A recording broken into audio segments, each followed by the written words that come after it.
Hey everybody, Tony Katz here for the Franklin Center, franklincenterhq.org, and with the president of the Franklin Center, Jason Strevak. How you doing? It's good to see you. Thanks for coming out for this wonderful event. What, are you kidding? Me? Wisconsin? I know. Anytime. If you got your cheese curds and your bratwurst, we'll be okay. That is tomorrow before I head out. Well, maybe it's tonight. Who knows?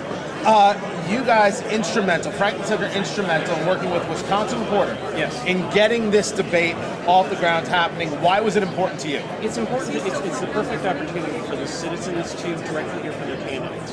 You'll see with tonight's debate, you have the traditional panel of media experts, local and national, to ask questions. But there's also a segment that we added on it because we know power, the future of media is held with the citizens.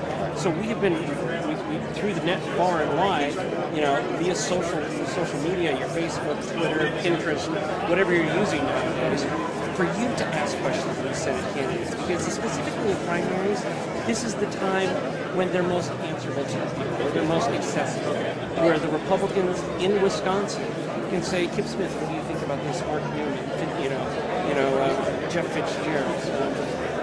Unfortunately, Tommy Thompson wasn't able to attend this evening. But for them to answer questions directly from the people, because you've seen this past year in Wisconsin a tremendous amount of political activity. But tonight is going to start proving that it isn't the biggest rally, it's the citizens. It isn't the person who shouts the loudest. It's the people who research the issues and ask the tough questions and show up and vote on the primary in August and in the general elections in November. And what's so exciting about this opportunity, specifically for the U.S. Senate campaign here in the state, is that it's a brief window before the recalls really start to happen. So after today, essentially for the next 2 months, it's going to be the Senate recalls and the gubernatorial recalls. And these candidates are not going to have a better opportunity, to speak directly to the people. And they're going to have this great opportunity, and yet you brought up Tommy Thompson, the former governor, former Secretary of Health and Human Services, not here to speak to the people. On a scale of 1 to 10, how bad is this for him? I think that it's probably not the most advantageous decision for his campaign because that's becoming an issue that they're having to answer.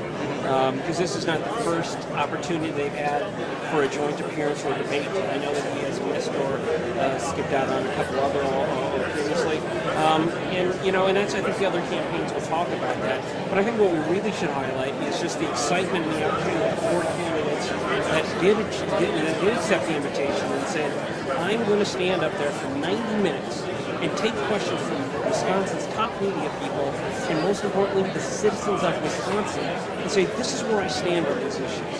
I will go to Washington and represent you, but you need to know now here, so that when you cast your vote in August, so I can be this party's standard bearer going into the November elections, so you can feel confident on votes that I would take.